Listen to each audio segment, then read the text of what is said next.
Our next speaker had a rather interesting start in life. He went from a jail cell as a teenager to now inspiring audiences in more than 50 countries. He rose from a high school dropout to a multi-millionaire. Today, he will show you how to create residual cash flow. What's the term? To create your own wealth. Let's give it up, peak potentials, for Mr. Randy Gage.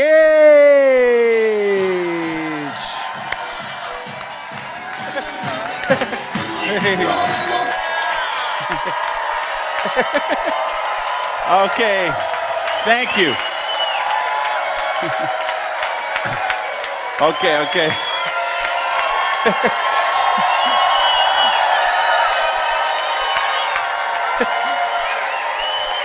Oh, yeah. Sit down, you're cutting in my time. Safe is the new risky. Everything we were taught, everything we believed for many, many years, probably what you were programmed with since you were a child, the safe way to create a living, a lifestyle, to get a job, to work a job, to build wealth, today is probably the riskiest thing in the world. Because all the rules have changed. My mother, I grew up in Madison, Wisconsin. Badgers, yeah. Single mother who raised 3 kids by herself. She did this knocking on doors, selling Avon. And I mean, this is back in the day when you literally were knocking on doors. It's not like today where it might be a gal works at an office and she takes a catalog and shares with her friends at work. No, my mother knocked on doors to raise 3 kids by herself. And you know what she told me and my brother and my sister? Go to school, get an education, and get a job for a big company, and you'll be set for life. Yeah, whoops. That's it. Whoops. And of course, fortunately, you could tell, you've heard from the introduction already, I'm a high school dropout, so you know I didn't follow that advice. Now, the truth is I didn't have a choice, because to say I'm a high school dropout is kind of gilding the lily, since I was actually expelled from high school in the 9th grade. From Madison West Senior High. Did you go there? Okay, all right. So, but my mother was telling me the best that she knew, right? And I tell you, there were millions of mothers and fathers all over America and all over the world who were telling their kids the same thing. Go to school, get an education, get a job for a big company. And of course, the big companies are like General Motors. And that was the thing, man. If you got a job for GM, you were set for life. At least that's what we thought. Fast forward today, I was reading something that's way, way back in maybe 10 years ago or 12 years ago. General Motors had laid off more people than any company in the history of the world. And, you know, that's a very cyclical business, the car business. It's, you know, they might lay off 40,000 this quarter, and then 2 quarters later, they'll hire them back, and, you know, last in, first fired, and first fired, last out, or, you know, whatever their little seniority sequence is. That's just the nature of the business. Certainly, the way we thought to get rich, the times have changed. Nowhere did this become more apparent to me than when I was in Phuket, Thailand. And I was there doing something from my bucket list, you know, the list you make of things you want to do before you die. So one of the things I wanted to do before I died was to ride an elephant. So I go to Phuket, Thailand with a bunch of my friends, and we go there to ride elephants in the rainforest at this eco preserve there.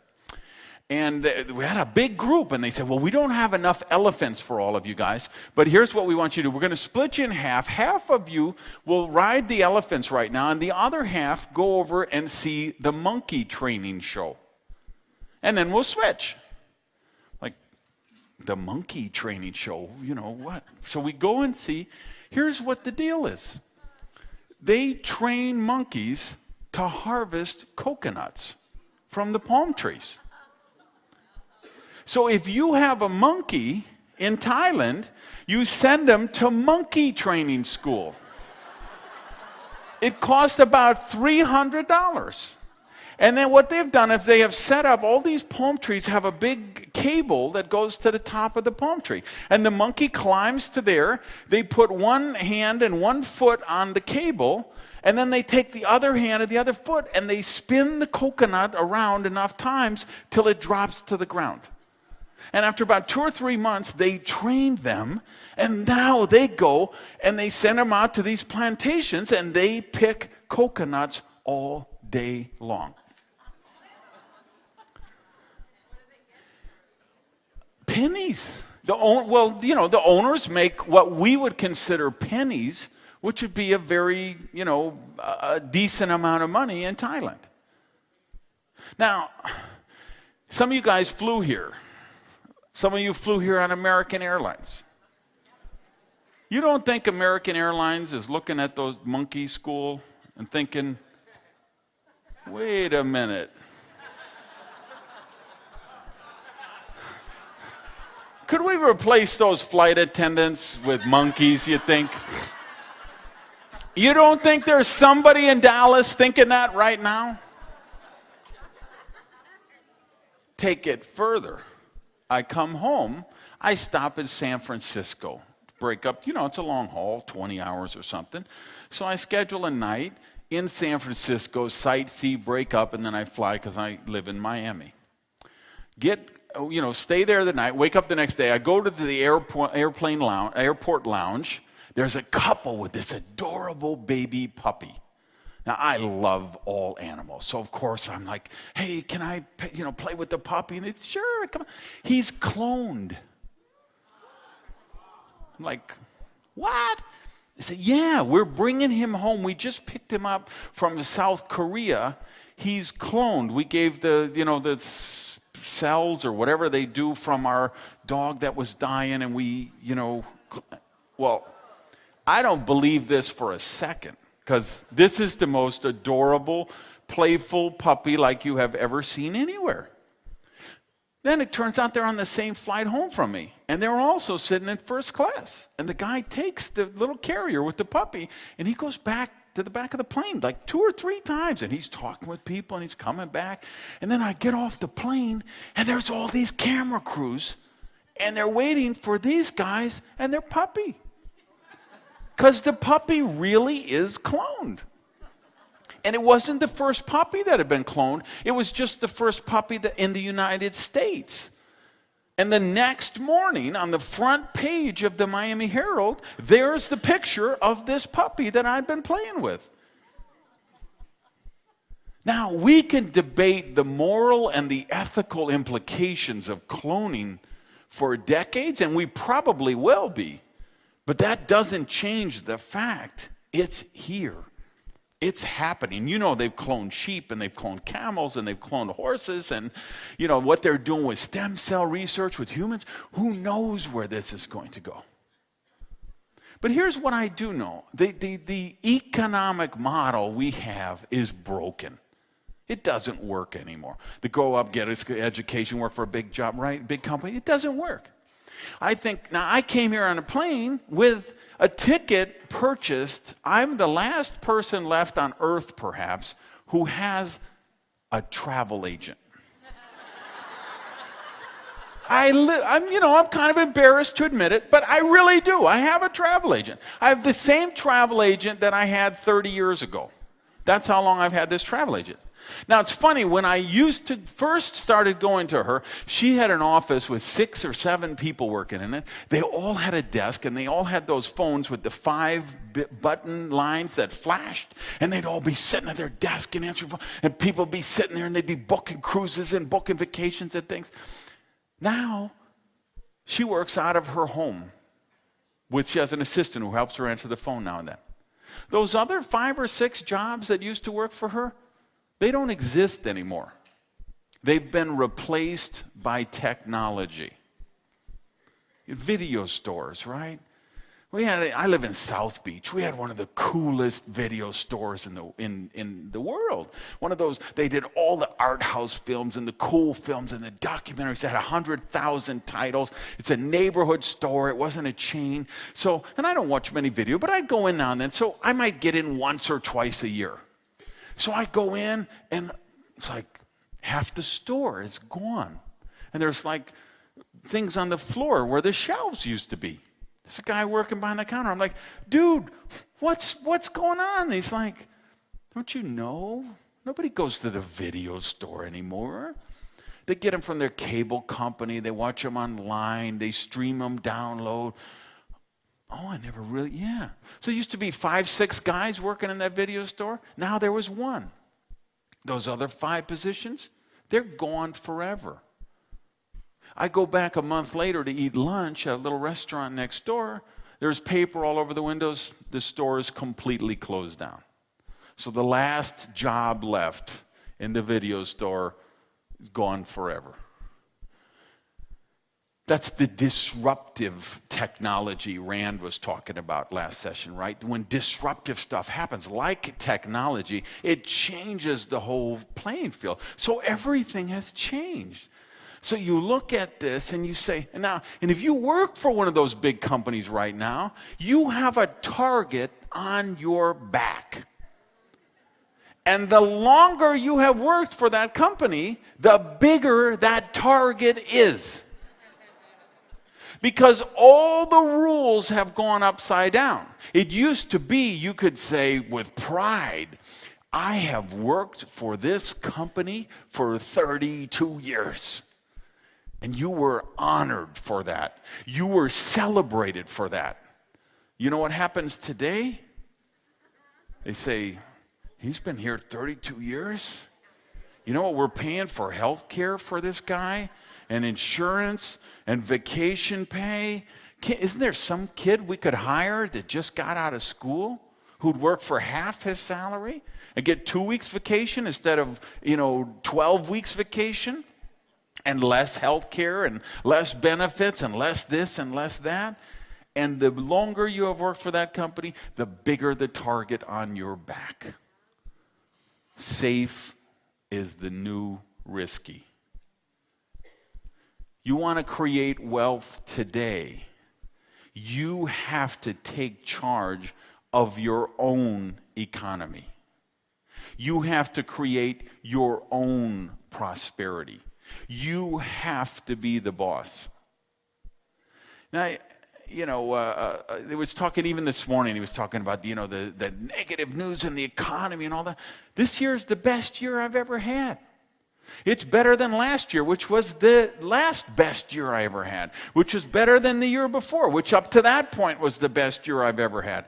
I've had the best year I've ever had for about 17 years in a row.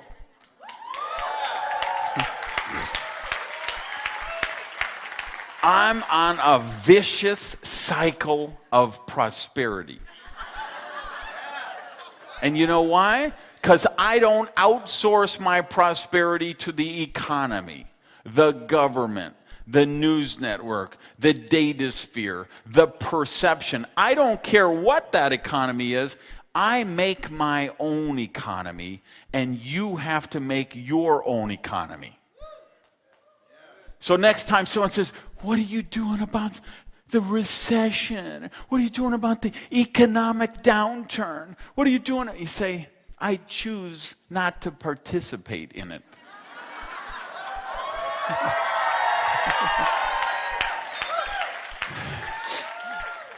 That's my mantra. I choose not to participate in that stuff. Because here's what we know. For every challenge, there is a corresponding opportunity.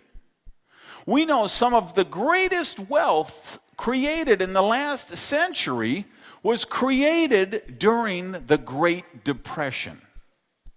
And whatever the biggest challenge you can find offers the biggest opportunity that you could find. The real estate bubble. Oh, it's collapsing.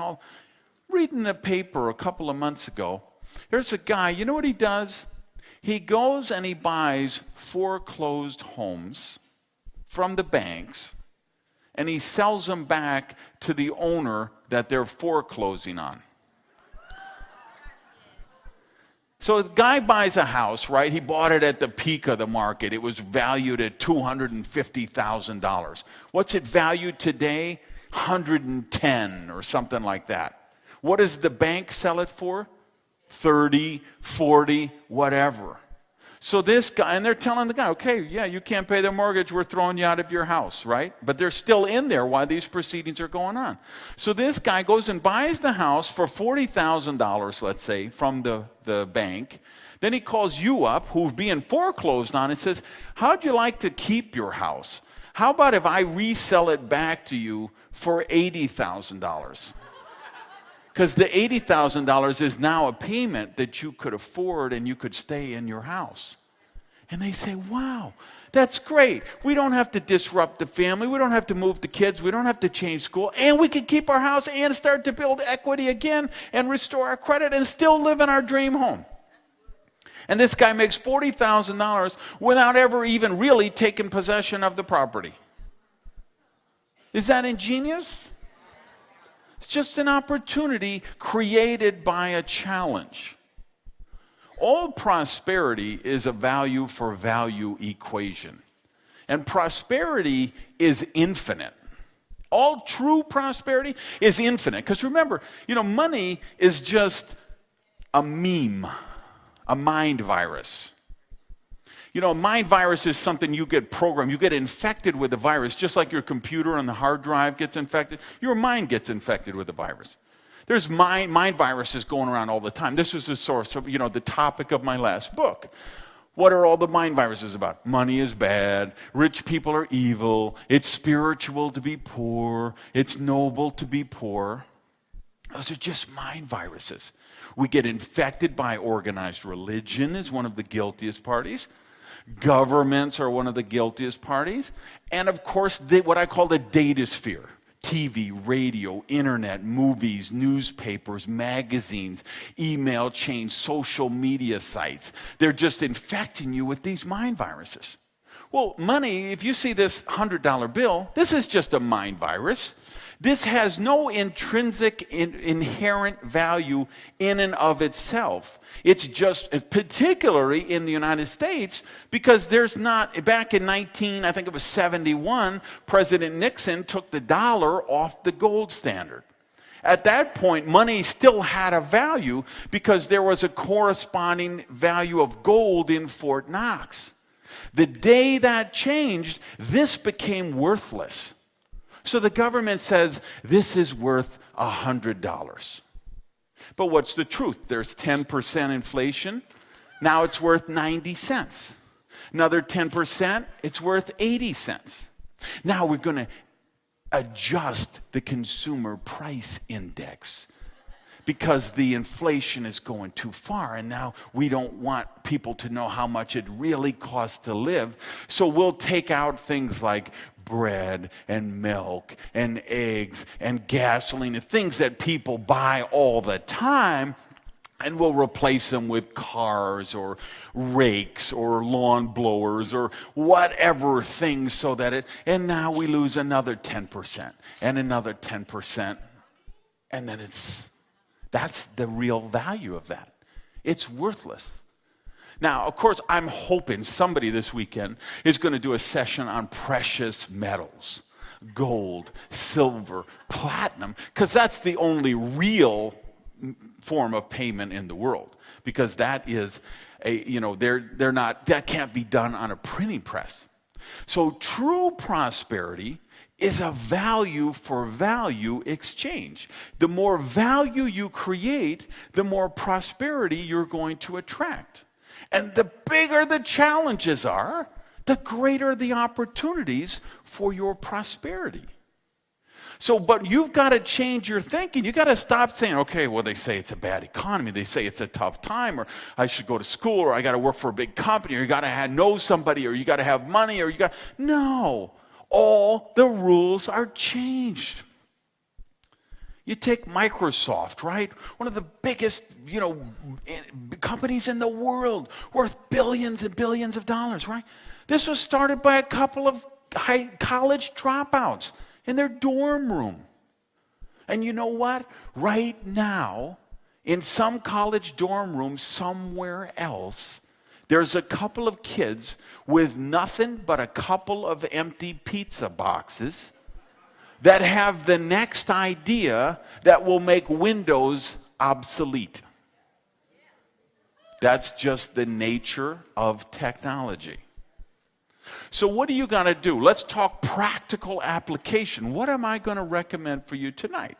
Well, I'm going to recommend, there's 3 business models I think are absolutely delicious because they allow us the opportunity to create leverage. And leverage is where real wealth is created.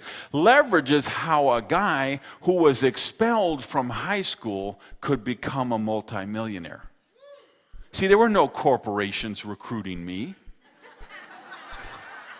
There was nobody offering me a company car and a health plan and a corner office and all of those handcuffs that they put people in to get them in a cubicle somewhere.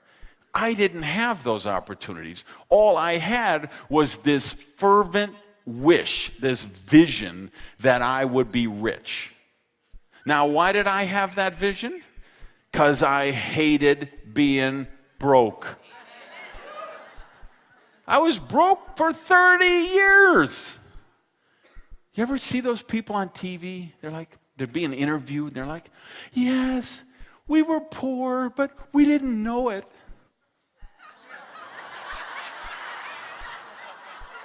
Really? Because I was poor, and I knew it. And I hated it. Poverty sucks. Charles Fillmore shocked the religious community around 1900 when he said poverty is a sin. Shocked, and I'm still, seminar audiences are still shocked to this day, 100 and some years later, when I will affirm that when I'm doing one of my prosperity workshops. But I really do believe prosperity is a sin. And depending on which way you look at it, so cancel. Poverty, because here's where we go with this. See, sharp audience. I knew I could count on you guys. If you want to look at the biblical thing, right, you can go back. The Bible was actually written in Aramaic. And if you go to the original Aramaic, sin means to miss the mark. And see, I love that definition because I do believe poverty is missing the mark. I'm one of those crazy people who actually believes you were born to be rich. I really believe that. We were all born. We weren't all born rich. A lot of you were born poor, like I was. But you were born poor with the assignment to go out and become rich, because that is your natural progression. You look at those, the stages he talked about this morning, level 1, 2, 3, life equals A, B, C, D, E. That's the progression. I love that session. That was brilliant what he talked about this morning. And I just resonated with that because I think that's, as we develop our prosperity consciousness, that's how we should go. Now, some of you might have done the Course in Miracles. Course in Miracles, they define sin as a lack of love. And see, I'd be okay with that definition too. Because I would agree that it's a lack of love, because we're not accepting the love or the prosperity or the abundance that is our birthright when we live in poverty. We are meant to live lives of wealth, abundance, and prosperity. And true prosperity is infinite. Like love. Love is infinite, right? The more love you give away, the more it get back. Hugs. Hugs are infinite. Hey, give me a hug. Well, no, I've only got 8 left and the weekend's coming up. What is that? Doesn't make it right. The more hugs you give away, the more you give back. And money, this is just a mind virus. This is just some crap the government makes up to keep you enslaved. I think there's going to be a rush for this stage when I get done. So, true prosperity is value for value exchange. To create wealth with true prosperity, we want to use leverage. You know, that's why I loved Rand's session on licensing, because the licensing is a perfect example of how to use leverage. And if you look at, what does Madonna do? She uses leverage. She writes a song once and it gets downloaded 10 million times over and over and over. And then it's, the t-shirts and the concert and the albums and the posters and the whatever. What did J.K. Rowling use? Leverage. Ford, Firestone, Carnegie. Look at all the J. Paul Getty, Woolworth, Edison, all of them. How was the biggest wealth created? They all used leverage. If you read Think and Grow Rich and you look at, the 100 different people that Napoleon Hill studied with and mentored with for 20 years, the seminal work on personal growth and development, what comes out over and over and over again? Leverage. So I said there's 3 business models I like, and one I'm going to recommend tonight and I want to share with you for a few minutes. Here's the 3 business models I like. Number 1, and these are in no particular order. I like all 3 of them, and I practice all 3 of them. Number 1, information entrepreneur. This is what Harv was talking about in the video when he talked about creating that funnel. No matter what, if you know etiquette, you could be an information entrepreneur. You got ideas on how to raise a healthy, happy children, you can be an information entrepreneur. You know how to invest in real estate, you know how to invest in the stock market, you know how to repair old houses, you know how to renovate old boats, you know how to hit home runs in softball, you know how to putt in golf, you know how to play the violin, you know how to teach, how to learn to play the piano. Anything you know which you're good at, you could become an information entrepreneur if you've got information or skills that people would pay you money to learn. So I like that, and I do that. I've never considered myself a speaker. Even you've heard, I spoke in 50 different countries. I spoke to more than 2 million people, thousands and thousands of speeches. But I've never considered myself a speaker. I'm an information entrepreneur. And speeches and seminars are one of the ways that I sell my information. I also have DVDs, CDs, CD-ROMs, books, booklets, special reports, coaching programs, consulting services, digital products. People can buy my information in whatever medium works best for them. Now, I love that business, and I'll recommend it for anyone here, and I'm sure other people besides Harv will be talking about it this weekend. But let's be real, it does take some investment. That's one downside to that. The upside is great. It's a very lucrative, profitable business, particularly as most of the products are migrating from physical products to digital products. I'm up to about 70% of the stuff we sell is now done in digital form versus physical form, and that number seems to be going up 10% a year right now. So when you're selling MP3 files, I mean, your cost is nothing once you produce the original content. Just like you heard about the licensing from Rand. So business model 1 I love, information entrepreneur. Business model 2 I love, real estate. And I'm hoping somebody this weekend will be doing a session on real estate. That won't be me. That's not my expertise. I've made a good amount of money with real estate, but I'm not an expert in it. But I love it because, again, like information entrepreneur, because what do I do when I do create a CD or a DVD? I'm doing the same thing Madonna does, the same thing Prince does. And I don't sing like Prince.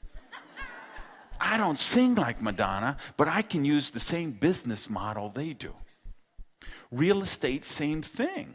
You can buy, and I'm not crazy about this buy real estate with no money down thing. I don't think that's a good thing, and you've seen the results of that over the last few years. However, you still can use leverage. The fact is, you can go buy a $100,000 property with a sensible down payment. You could put down $25,000 or $35,000 and still get $100,000 worth of property, which you could renovate and flip over, or you could renovate and rent out, create steady cash flow. So I like the real estate model. Now, the real estate model also has the issue, it does take some money, and it does take some expertise. This is where people have got into some trouble because there were a lot of people selling these real estate courses in the 80s, and it was just buy everything, no money down, and you just had people buying stuff. And, it's even Robert Allen, who was one of the original guys who wrote one of those books. I mean, he talked about, you got to feed the alligator or eventually the alligator is going to eat you. And he went through a couple of cycles where he had the alligator eating him. So there, you've got to be, so just, buying a bunch of stuff on total leverage, I don't think that's a prudent way to create prosperity. But there's a measured way, a mindful way to create prosperity through real estate. And the key of this is, of course, you want to do it so you never have to sell it. Like if I take the condo I live in, when I bought it, it was worth $1.1 million. If I appraised it, and I haven't appraised it, but let's say if I would have appraised it last year, it might have been worth $600,000. You say, I lost $500,000. No, I didn't lose $500,000. I still have a gorgeous condo. It's the best building in South Beach, the only one with parking, marina, no noise, side street, right on the water. And you know what? It will come back to $1.1 million. And then it'll go to $1.3 million, $1.5 million, and even $1.8 million or $3 million. Who knows where it's going to end up? The key is I didn't have to sell it when the market tanked, right? So you've got to be mindful of the cash flow. If you do that, real estate is a wonderful way to create wealth. Here's the third one, and I'm going to shock some of you in this room. Network marketing. Okay, I will shock some of you and delight others of you. Multi-level marketing, MLM, or network marketing, is one of, I think, of the three, this is my favorite because this is the one, a guy who was thrown out of high school, who didn't have money, who didn't have connections, who didn't have skills. I could learn the business and become a multimillionaire. And it's all about cash flow. See, in the new economy, cash is king. Real estate? You know what bargains are out there in real estate right now? If you have a cash flow coming in, like I have coming in from network marketing, do you know the kind of property? Because I love real estate. Like I say, when I look, one of my goals is to be a billionaire. And I look at the billionaires and I say, well, this one did it with real estate, this one did it with real estate, this one did it with, a lot of them did it with real estate. And what I see, it's usually commercial real estate. They're buying office towers. DeBartolo did it with shopping centers. Developers are creating whole projects. Well, that takes serious money. That takes serious cash flow. Well, I have serious cash flow. And at times like these, what did we say? The worst challenges are the greatest opportunities. So I created a solid cash flow in network marketing, which I can invest in information entrepreneur, and I can invest in real estate, and now I am leveraging my leverage. So it's like to the nth power. So you go out here, what I'm going to recommend, no matter what you do this weekend, I hope everybody bought Rand's kit and you want to do license. And whoever comes after me, I hope you buy their kit. Who's ever tomorrow morning, buy their kit. The real estate guy and the penny stock guy and the precious metals lady and this business and the giant gumball machine and the wash on cars machines or the ceiling tile cleaning franchise or the car, whatever you decide to do. Great. Do network marketing in addition to that. Because this is a business you can start without experience, without a lot of money, and do it part-time with whatever job or business you're already doing. And you create, think about if you do just a stupid level, just minimum level of success, and create $2,000 a month in residual income with your network marketing company. How many properties do you need to buy to create $2,000 a month in residual income? How many CDs would you have to buy? How much money would you have to have in the savings account, at 2.3% or whatever they're playing right now? How much money would you have to have in the bank to get $2,000 a month? $5,000 a month. Just $5,000 a month, residual income from network marketing, which I can show you how to do in your sleep. If you're a brain-dead moron on crack, I can show you how to make $5,000 a month like that, right? And now, how many properties would you have to buy? You'd have to have $1 million worth of property with positive cash flow. And ask how many real estate investors right now, how many properties they have with positive cash flow, because it ain't that many. Ask how much money would they have to have in the bank, how much money would they have to invest in a different type of business to create $2,000 a month, $5,000 a month, $10,000 a month. I'm going to talk today, for you guys serious, I'm going to talk about creating $100,000 a month residual income. And you would be shocked how many people in Herbalife and Shackley and USANA and Amway and New Skin and Old Skin and In Between Skin, how many of these people, us who are making $50,000, $75,000, $100,000 a month with no overhead, no employees, no personal guarantees, no contracts, no offices. So let me tell you how it started. 32 years ago. So Thursday night, and the phone rings. It's my business partner. We're running a restaurant together, losing our shirt. So Jimmy calls me. What are you doing Saturday afternoon? I don't know, why? So I met this guy. I was at the gas station, filling up my car with the gas. Guy started talking to me. He's coming over to the house. And I want you there to protect me because I think it's Amway. I'm 20 years old. I say, Amway? What's Amway? He says, Amway. It's that thing, they draw the circles, and they put the circles underneath the circles about making the money. I said, Jimmy, I don't know nothing about circles. I don't know nothing about Amway. But if it's about making money, we need to make money because we ain't making any. He says, come over to the house Saturday afternoon.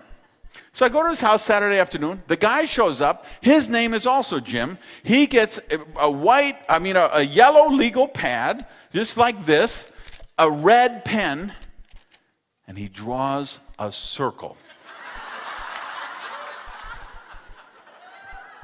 And he writes, you, in the circle. And then he drew 5 circles under the circles. And the 5 got 5 was 25. And those 5 got 5, 125. And 6, 25. And 3,000, 125. And 15,000 and 78,000. I'm like, I'm in. So you can see what a good, so Jimmy, of course, he has to sign up so he can sign up me. So you can see what a good job I did of protecting him. Now, I'm this 20-year-old pathologically shy guy with no people skills who needs a lot of personal development. You heard, I was in jail at 15 for armed robbery. I was a teenage drug addict. I was a teenage alcoholic. I made a lot of really bad choices, okay? I come from, in my family, when we have a family get-together, our motto is, we put the fun back in dysfunctional, okay?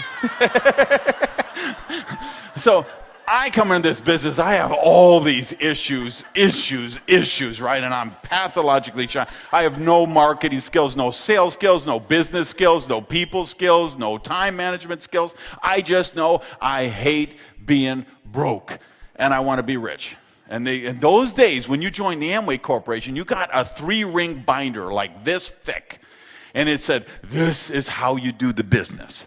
So they said, you call your friends and you read this script exactly.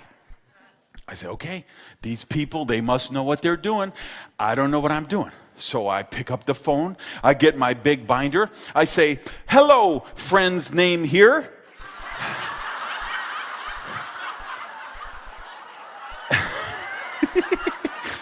This is your name here, and I have something I'm really excited about, and I'd like to share with you. What would be better, Tuesday night at 7 o'clock or Thursday night at 7:30?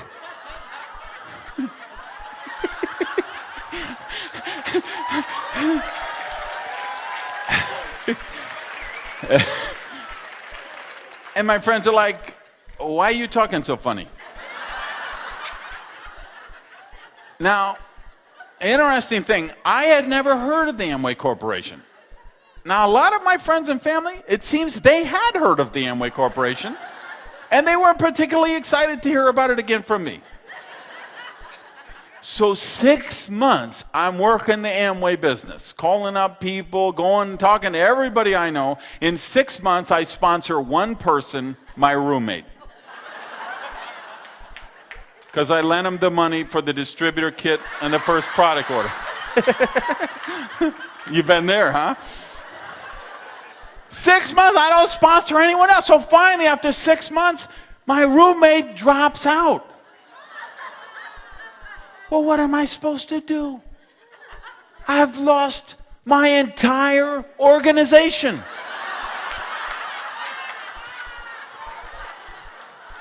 So I quit. But of course, I've already prospected everybody I know. So of course, when anybody joins anything like that, they say, call Gage, he's into those things.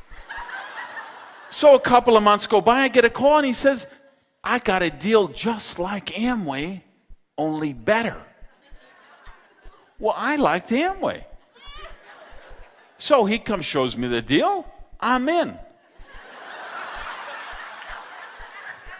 Sign up the roommate. Same deal. 3-4 months go by, roommate drops out. I drop out. Couple of months later, ring, ring. They got a deal that's just like the deal that's better than Amway, only it's better than the deal that's better than Amway. I'm all over that. Same deal, sign up the roommate. Same deal, roommate drops out, I drop out. Couple of months go by, ring, ring. They got a deal that's better than the deal, which is better than the deal, which is better than Amway. I'm all over it. Roommate won't join. 5 years I labored in network marketing. 5 years I bought products. I bought tapes. I went to meetings. I drove my broke-mobile Plymouth, okay, and parked it in the back behind the restaurants, or 2 blocks down the street, so they wouldn't see my rusted-out broke-mobile, so I could go in and talk about traveling the beaches of the world. And we have joy, and we have fun, we have seasons in the sun, and the... 5 years I lost money. 5 years I tried to sell the dream, losing money. And after 5 years I say, this dog don't hunt. There's something wrong with this picture. Either these people lied to me, and there really is no such thing as duplication, or there's something wrong with me. And so I started to do some critical thinking. It took me 5 years, so you know I'm a slow learner, okay? It took me 5 years, but now I start to do some critical thinking. So I say, well, was Amway a good opportunity? Now, we can look forward now and look back. Amway just did their first $1 billion month a couple of months ago. $1 billion in a month. So it looks like they scraped by without me. Right? How many millionaires did Amway create? And then I looked at the second one I joined, and the third one I joined, and the fourth one, and I was in dozens. Because, at that time, my dream was to make $10,000 a month. Because if I made $10,000 a month, I would have been the richest person I had ever met.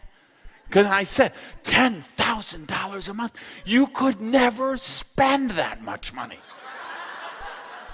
Because coming from where I was, those days a car payment was like $200 a month or $150 a month. Your rent was like, you could buy everything you needed for $1,000 a month. And I'm like, who could possibly spend $9,000 a month? You couldn't spend that money. But meanwhile, I wasn't making any money, so I said, well, I'm not doing it in one program. What I need to do is I'll join 10 different companies. And I'll make $1,000 a month in each of them. And they don't compete with each other because they're all different product lines. And this one has a car polish, and this one gives a free bonus car so you could use the polish for that. And this one sells long distance service, and you need long distance service to build the other one. And this one, and of course that doesn't work. You could build one company only. But I didn't know that. So I'm trying to. So by 5 years in, I've been in literally dozens of companies. And when I look back, I say, there are people who were making money in those companies. There were people who were driving free bonus cars in those companies. There were people walking across the stage with those big bonus checks in those companies. There were people creating wealth, and they had the same compensation plan, the same product line, the same marketing materials, the same everything. What was the one thing different in the equation? Me. So I said, duplication has to be real because there's people doing it. What do I have to change? So I began my study of the profession of network marketing, which I have been on for another 27 years since then. And I learned a couple of things. See, the difference, here's the thing with, and by the way, why should everyone in this room do network marketing? It's the best benefits in the world. You pick the people you work with. You choose the hours you work. Great tax advantages for a home-based business. Great travel opportunities. Unlimited income potential. Doesn't matter if you're young or old. Doesn't matter if you're woman or man. Doesn't matter what your education or your lack of education is. The only ceiling in this is what you set on yourself. And the best part of it, you become successful by helping other people reach success. See, network marketing, you get paid exactly what you're worth. Now, that's either going to scare the hell out of you or it's going to liberate you. Because you get to choose. That's the good news. You get to choose. You can be the slumdog or you can be the millionaire. But you make that choice. And you make that choice by who you become. Because network marketing is like the ultimate fast pace of personal development. I had to grow myself. I had to develop people skills. I had to develop self-discipline. I had to develop time. I had to develop character. But here's the difference in network marketing versus the corporate world or any other business. When you join a network marketing company, you have this whole sponsorship line of people above you who have a vested interest in your business success. That's what makes the learning curve in this. So any other business, you go to that and there's, you join a company, that person doesn't want to train you. Because you know why they don't want to train you. Because they're going to say, here's the new guy. He just graduated from college. Would you give him some training? You're saying, as soon as I trained this kid, the target on my back just got bigger. And pretty soon, how long is it going to be? You don't think of this corporations, we talk about the monkeys with the coconuts. How long is it going to be before they say, well, we could just clone 15 of him, so why do we need you and you and you? Where are we going? Monkeys harvesting coconuts, cloning, who knows? All I know is I'm taking care of my own prosperity. So in network marketing, you create the value and you get paid what you're really worth. You help other people become successful, you become successful. Now, why don't more people do it? Because they think it's a sales business. Let me tell you a secret, what I learned. It's not a sales business. The people who sell stuff in network marketing, they don't make a lot of money. This is the difference. One of the training albums I did was how to become an MLM rock star. Because what I learned is there's two kind of people in network marketing. There's the MLM grinders, and there's the rock stars. And the grinders, they're always sponsoring more people. They're trying to replace the people who drop out. They're like the guy at the circus who's spinning the 5 plates, and he gets to the 5th plate, and then he's got to go back to the first one. And they have to do all the presentations. They have to do all the meetings. They have to do all the trainings. They're like the superhero of their organization because everything is about them. Those are the grinders. They don't get any residual or very little residual, and certainly no passive.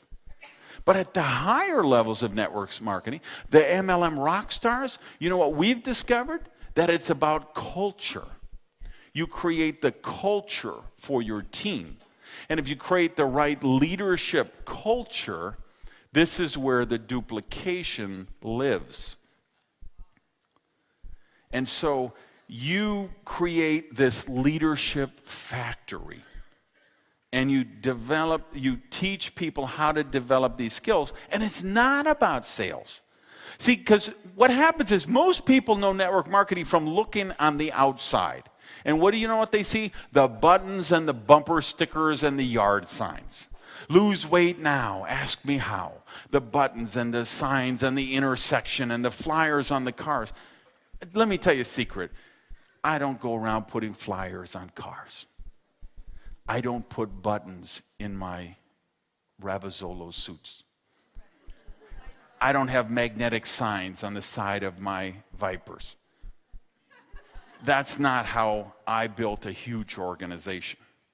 I built a huge organization understanding that it's not a sales business, it's a teaching and training business. So most people, they see the buttons and the bumper stickers and the yard signs, and they think, well, that's how the business. They say, well, tell me what I have to sell, and then who do I have to sell this stuff to? And who am I going to get to sell this stuff? Those are the grinders. Those are the people that make $200 a month, and they do it for 30 years.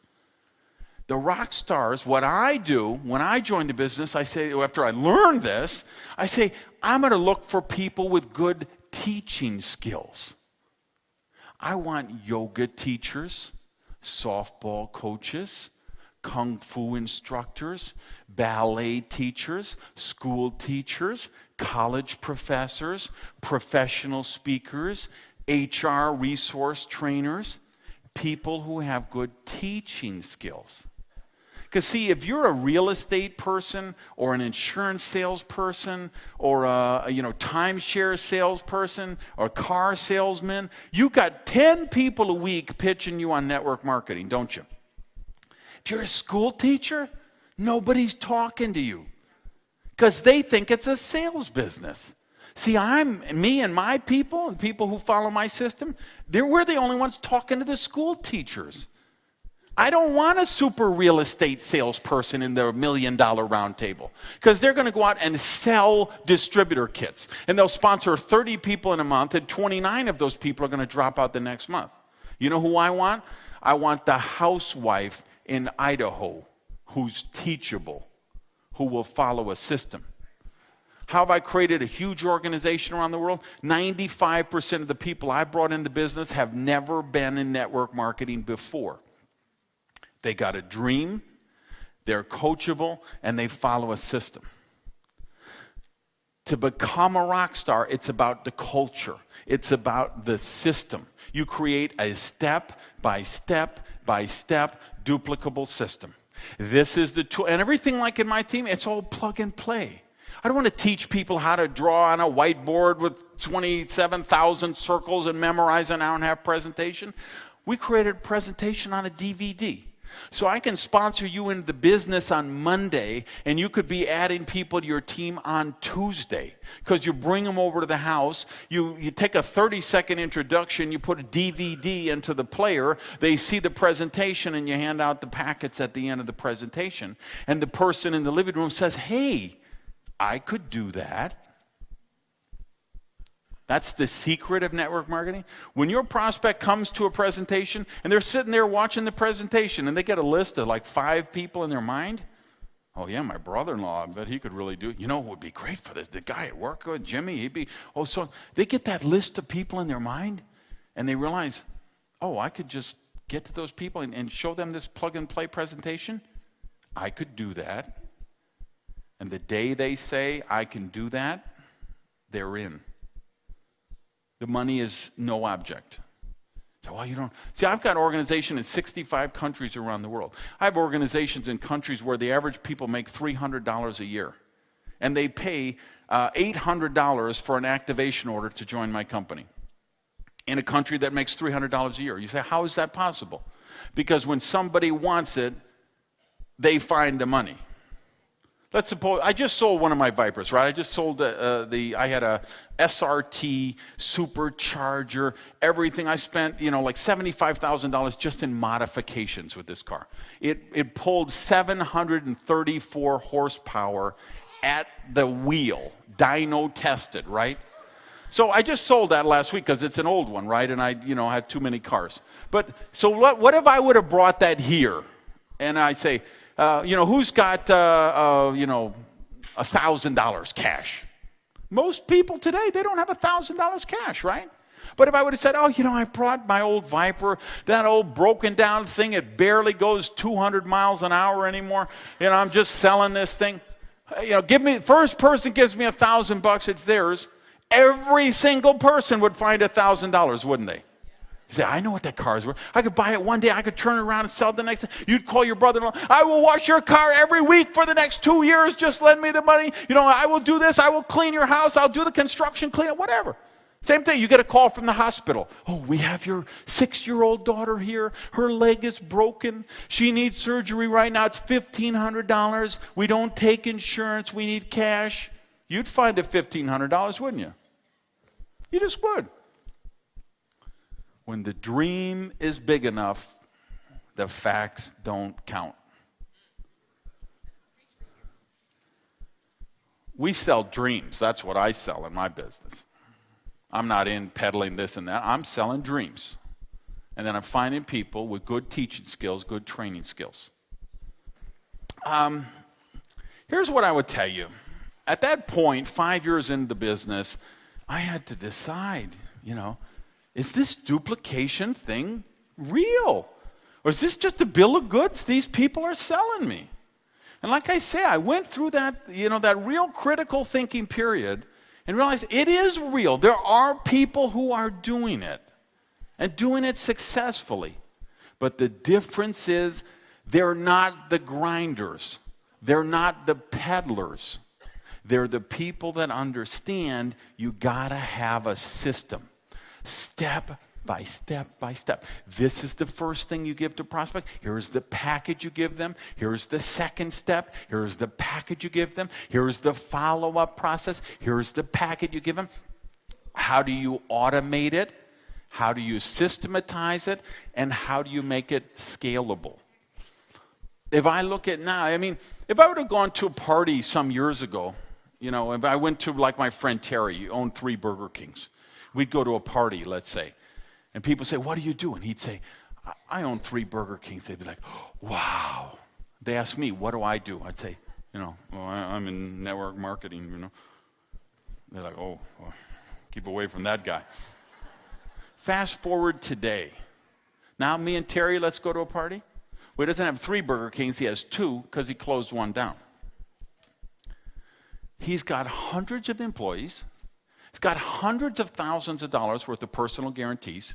He's the one that the police call at 3 a.m. when the alarm goes off. He's the one the employees call at 6 a.m. when they're calling in sick. He's the one they call at 7 a.m. because the cook is drunk, or the cook had a fight with his wife and beat up his girlfriend. And this one and he's the one managers call and say, well, we found 2 boxes of hamburger patties out by the dumpster, which obviously someone was leaving out there because they were going to steal when their shift got over. And then we have me, who I've learned the system. I've learned the science of the business. 6 years ago, I got in this company, put this system to work, and in 6 years, I've been serious, okay? I've sponsored 200 people in 6 years. You say, oh, that's a lot of people. No, it's not. Divide that by 60-some months. How many a month is that? That's not hard. You know what's hard? What you do is hard. You doctors and lawyers and nurses and that's hard. I wouldn't want your job, okay? I go to that party today. Here's Terry with his hundreds of employees and all the personal guarantees and OSHA and health department and everything. And there is me, sponsored 200 people. I now have 200,000 people in my team. I make over $1.5 million a year residual cash flow working from home in my underwear. Who's the king of the party now? Safe is the new risky. Forget that economic model is broken. The new model is take charge of your own prosperity and do it today. Peace. I love you guys. Thanks. Randy Gage!